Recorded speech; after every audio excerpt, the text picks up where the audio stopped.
Olá, meu irmão, minha irmã, meu amigo, minha amiga.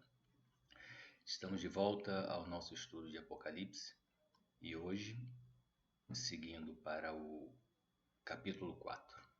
Antes de começarmos o capítulo 4, é hora de relembrarmos algumas coisas que já dissemos antes, e uma delas foi que, como elementos prévios, nós entenderíamos o livro de Apocalipse usando como referência passagens do Velho Testamento, não só referente a profecias, como também passagens que muitas vezes hoje em dia nas igrejas elas são deixadas de lado, são esquecidas ou não é dado foco, como passagens do livros, do Pentateuco, sobre a saída do povo do Egito, Êxodos, o livro de Levíticos, Números, enfim. Nós veremos hoje que, já falamos, que para entender o livro de Apocalipse, ele é um livro de convergência, onde profecias, palavras de Jesus e depois dos apóstolos nas epístolas, todas essas referências, elas precisam ser retomadas para que possamos entender, então, o contexto, consequentemente o significado, e assim passarmos à interpretação para chegarmos ao entendimento do livro de Apocalipse. Pois bem, então vamos entrar no texto e logo será entendido por vocês do que estamos falando. O capítulo 4 do livro de Apocalipse fala sobre o templo de Deus. Moisés teve a visão do verdadeiro trono de Deus nos céus e recebeu a determinação para fazer uma versão terrena, que foi chamada de tabernáculo. Sendo assim, esta versão terrena seria sombra do que está nos céus. Dessa forma, o livro de Apocalipse ele vai desnudar, vai desvendar, vai desvelar os mistérios, tirando a sombra e mostrando para nós a imagem do verdadeiro templo de Deus, aquele que estava nos céus e aquele que foi visto por Moisés. Nós veremos depois que não só Moisés, mas vários outros tiveram essa visão celestial do templo de Deus. Muito bem, para melhor entendermos essas visões celestiais do livro de Apocalipse, nós precisamos ver as associações com os significados dados às sombras da visão verdadeira. Então vamos primeiro à visão que nos é trazida em Apocalipse 4, ou seja, a visão do que é o verdadeiro. Em Apocalipse 4, é curto, então vamos ler todos.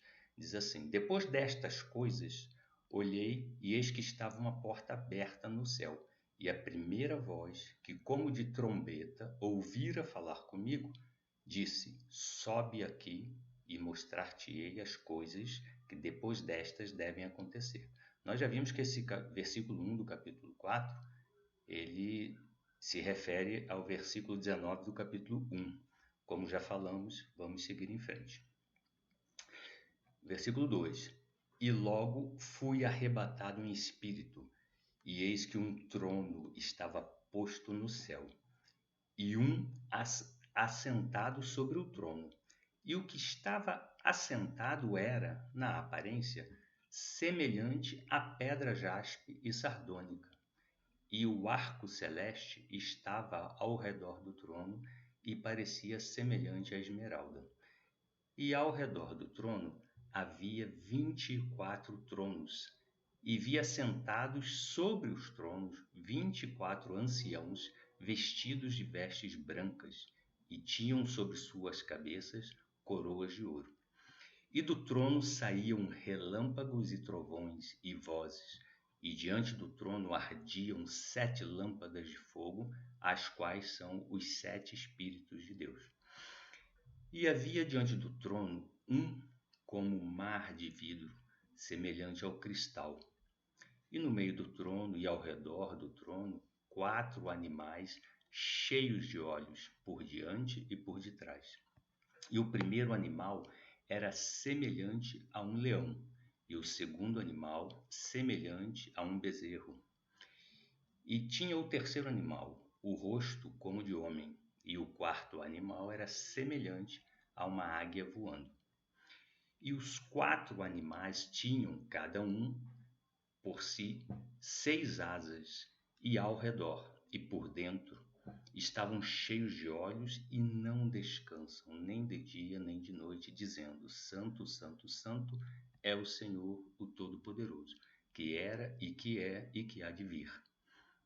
E quando os animais davam glória e honra e ações de graça ao que estava sentado sobre o trono, ao que vive para todo sempre, os 24 anciãos prostravam-se diante do que estava sentado sobre o trono e adoravam o que vive para todo sempre, e lançavam as suas coroas diante do trono, dizendo: Digno és, Senhor, de receber glória e honra e poder, porque tu criaste todas as coisas, e por tua vontade são e foram criadas.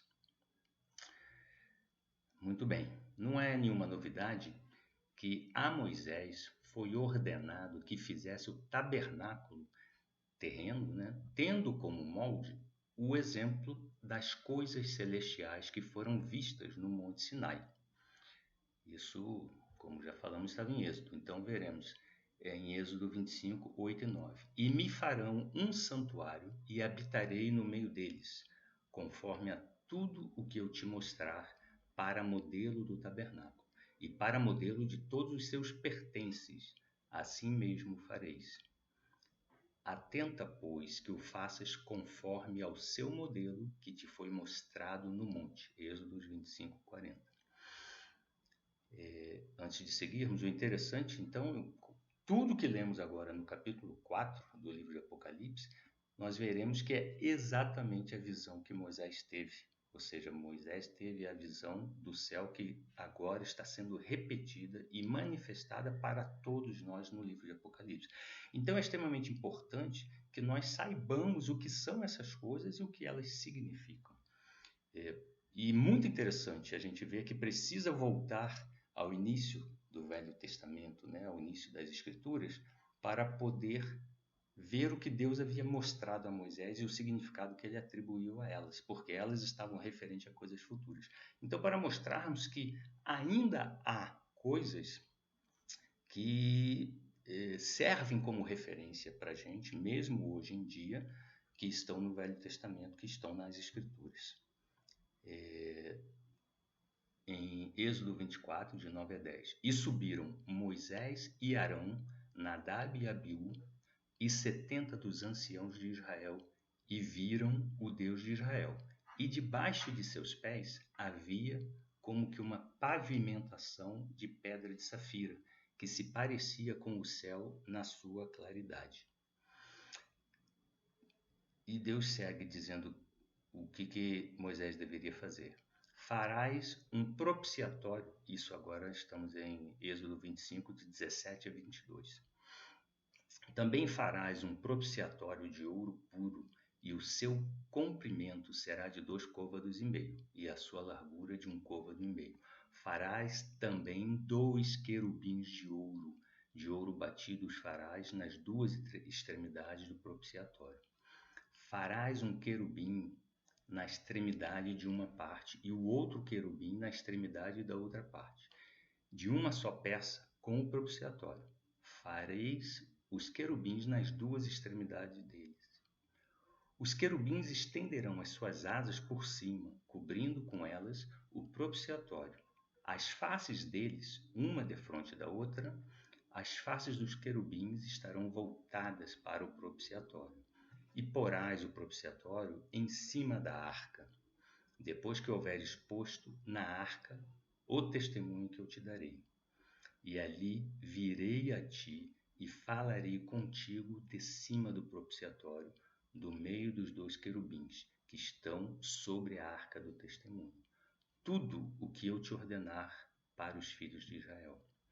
Então veja que Deus mostrou a Moisés no Monte Sinai a visão do templo do céu para que fosse replicado numa versão terrena, ou seja, no tabernáculo terreno, sombra do verdadeiro, para que Deus viesse, então, até o povo de Israel, né, e falasse com Moisés dentro do tabernáculo que imitava o templo celestial.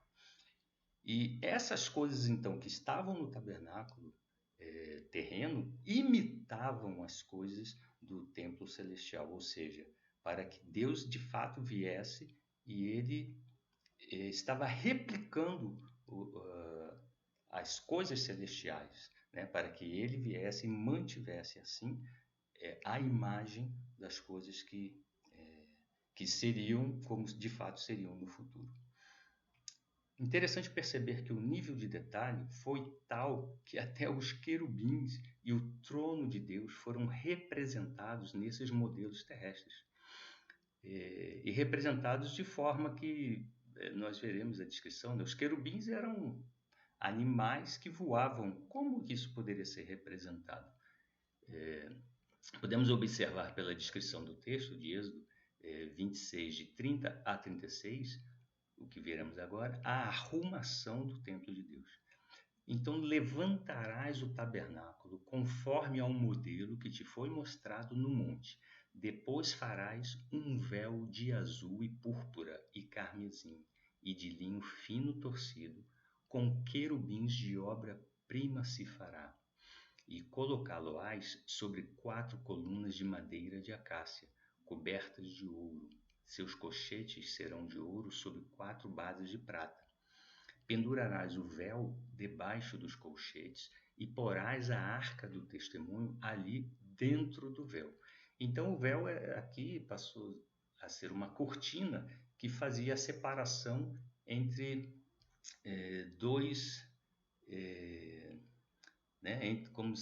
entre dois ambientes.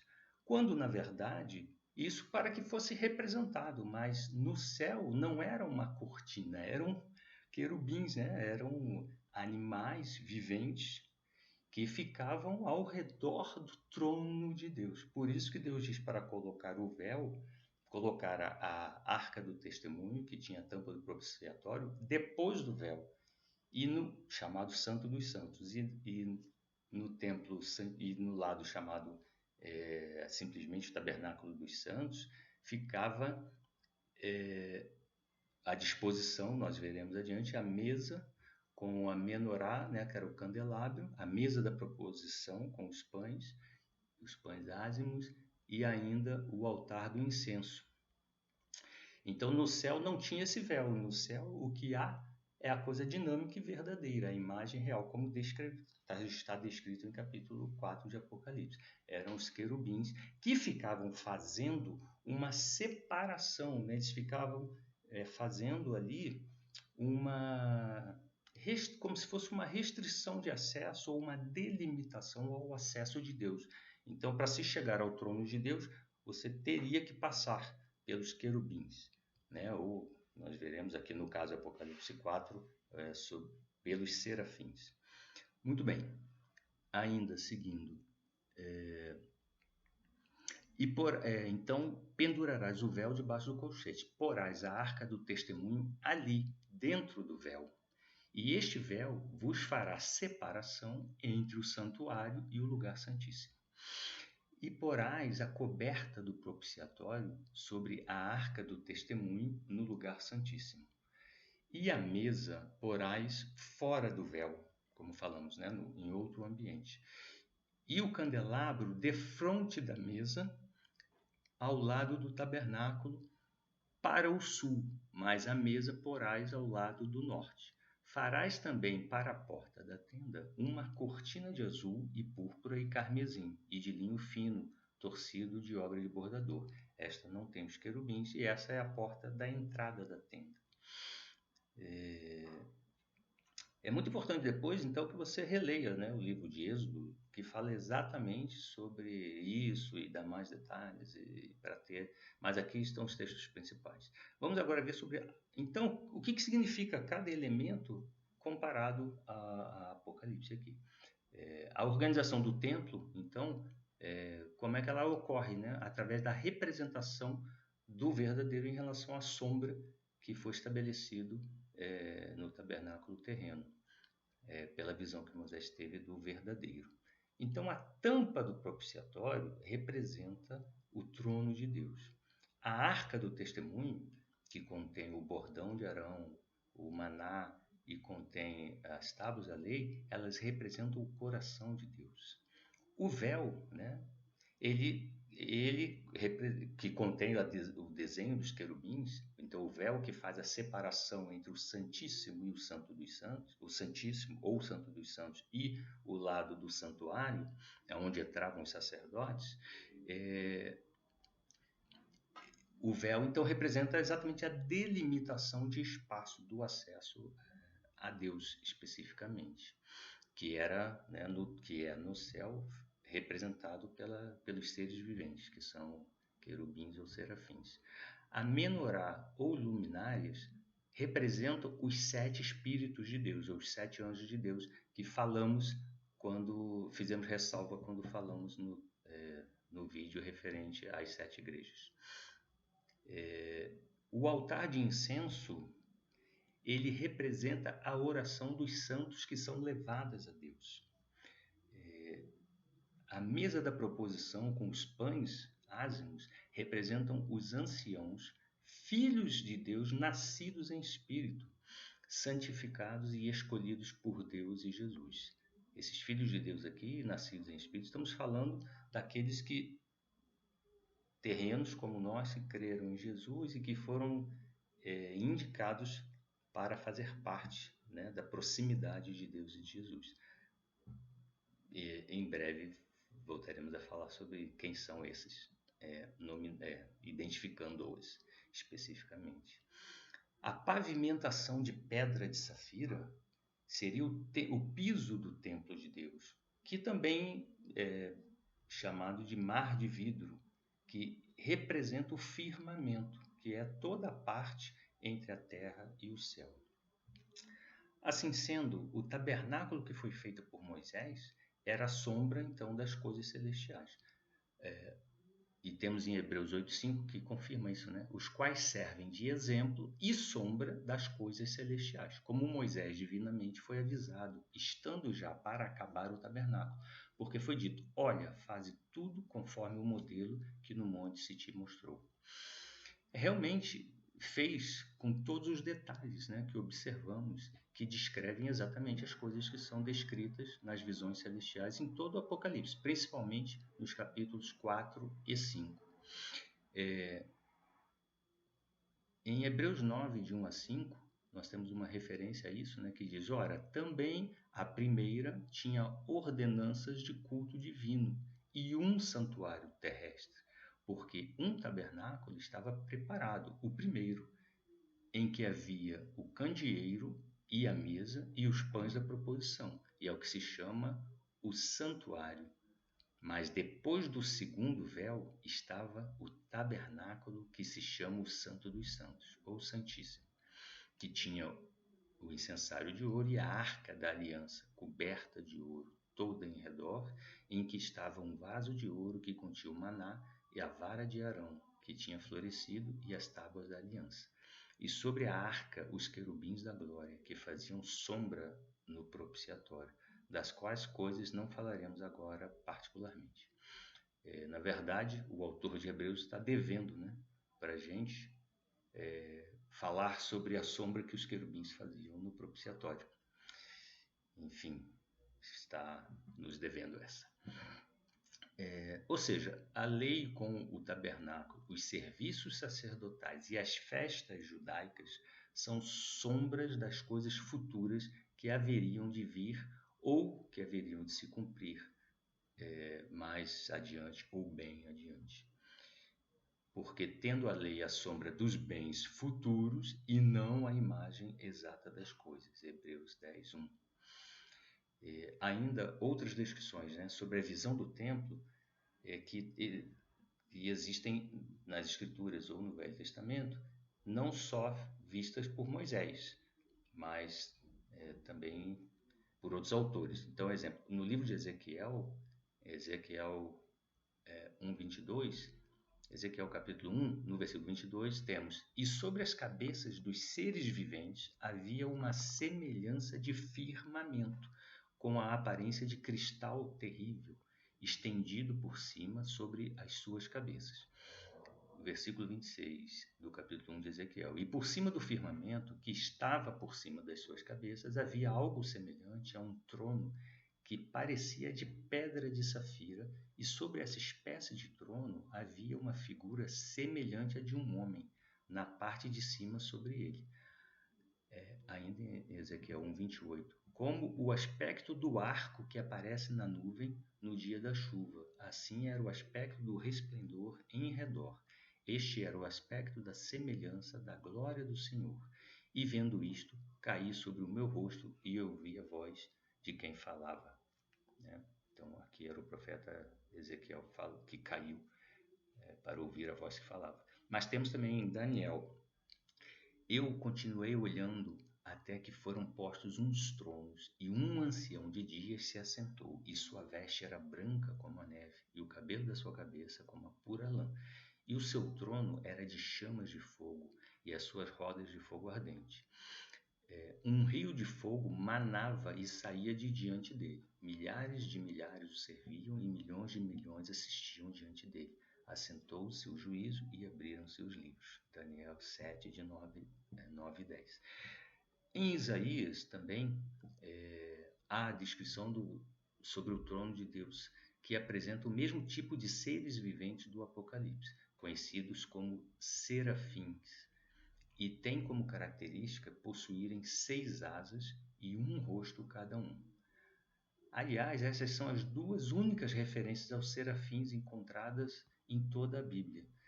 Essa de Isaías 6 e a outra em Apocalipse, né? Aqui no capítulo 4 e no capítulo 5. As outras todas, então, se referem a querubins.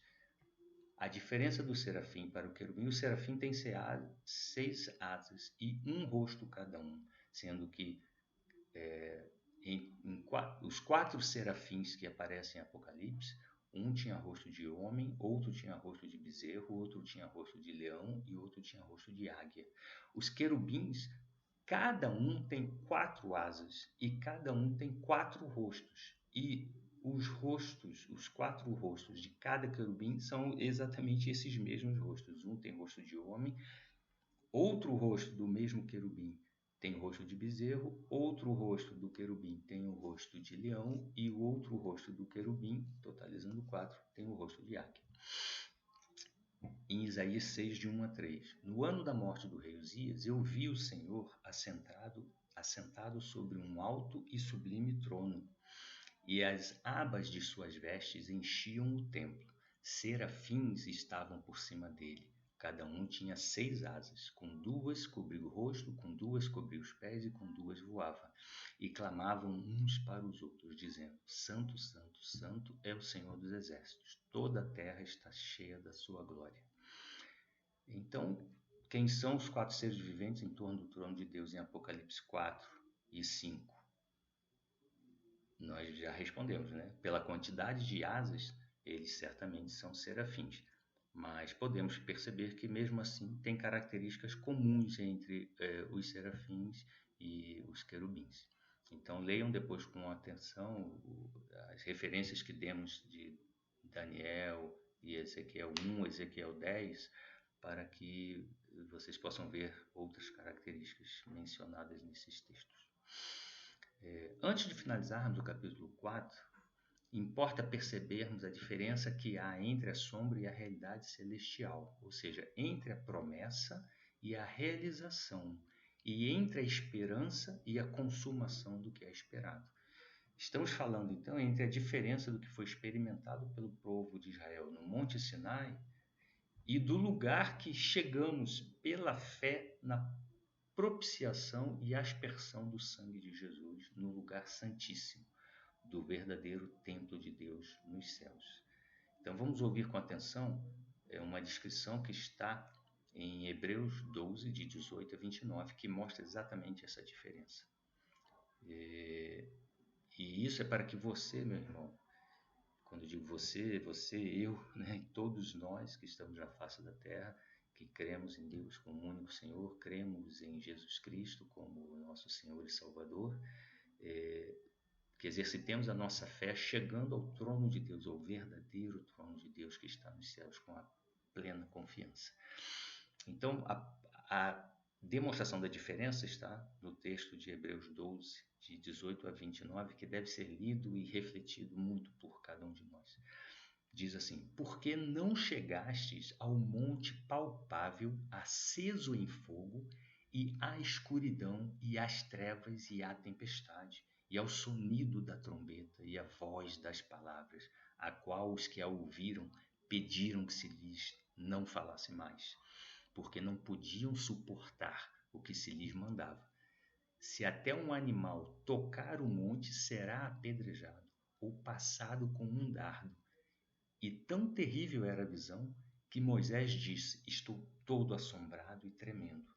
Mas chegastes ao monte Sião e à cidade do Deus vivo, a Jerusalém celestial e aos muitos milhares de anjos, à universal assembleia e igreja dos primogênitos, que estão inscritos nos céus, e a Deus, o juiz de todos, e aos espíritos dos justos aperfeiçoados, e a Jesus, o mediador de uma nova aliança, e ao sangue da aspersão, que fala melhor do que o de Abel. Vede que não rejeiteis ao que fala, porque se não escaparam aqueles que rejeitaram o que na terra os advertia, muito menos nós, se desviarmos daquele que é dos céus, a voz do qual moveu então a terra, mas agora anunciou, dizendo ainda uma vez: comoverei não só a terra, senão também o céu.